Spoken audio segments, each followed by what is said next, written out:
one of the podiums I want to talk about is, so the next week after that race in Squaw, we go to Mammoth for the Norma National in Mammoth, which we were away from the kamikaze downhill by that time. They'd start to build more of a normal, traditional, in the trees downhill, if you would. And Kvark won, dominated the Norma, and Rennie got third. So at that Norma, Kvark won, Rennie got third. And on the podium was Steve Pete, Miles Rockwell, and Jürgen Benecke. So this is 99 still, right? 99. The week after Squaw. We may have taken one weekend off for Independence Day, July 4th here in America. And we go to that Norma, and Kvark is just like, yeah, I got this. Qualifies fast. I think it might have been fastest, but right at the front. Dominates, wins. Rennie gets third. The podium is just stacked. You know, those guys, Petey was making a couple $100,000. Miles was making a couple $100,000 from Giant. Jürgen, I'm sure, was making 100, 200,000. In the field was Palmer, Carter, Lopes, King, Cully, Sharples, Ronning, Voorhees, I think like Oscar Saez, David Vasquez. Like, I want to pull up those results. And Kvark dominated and won. Rennie gets third.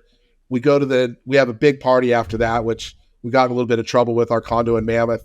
Cops got called, but it was a pretty good time. Sean McCarroll was there too. I'd like to call Sean out on that because we got a big bill on fixing that condo, and most of the Aussies split up the bill. Sean McCarroll never paid his part. So if Sean's listening, I'll just drop that one out there. Yeah, but I heard the other Aussies would say that's not a surprise, wouldn't they? Yeah. Drop it. But then dude, that's sick. So they're going up against these guys on multiple six-figure deals and just schooling them. That's cool, huh? Yeah, it was really cool. And I'll never forget, too, Kvark after qualifying, you know, Mammoth obviously doesn't, it's just dust.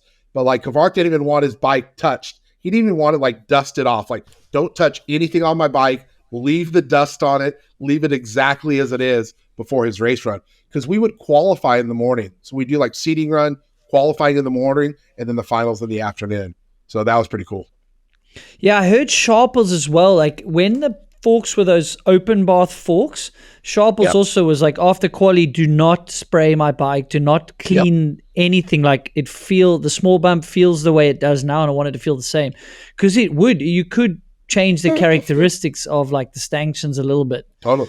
It was interesting back then. Now, like, it's all internal, like there's closed dampers, so it doesn't, like a good wash. But yeah, that's interesting. Like, just leave my bike the way it is, even if it's creaking. Like, I want to ride it the way I know it. Yeah.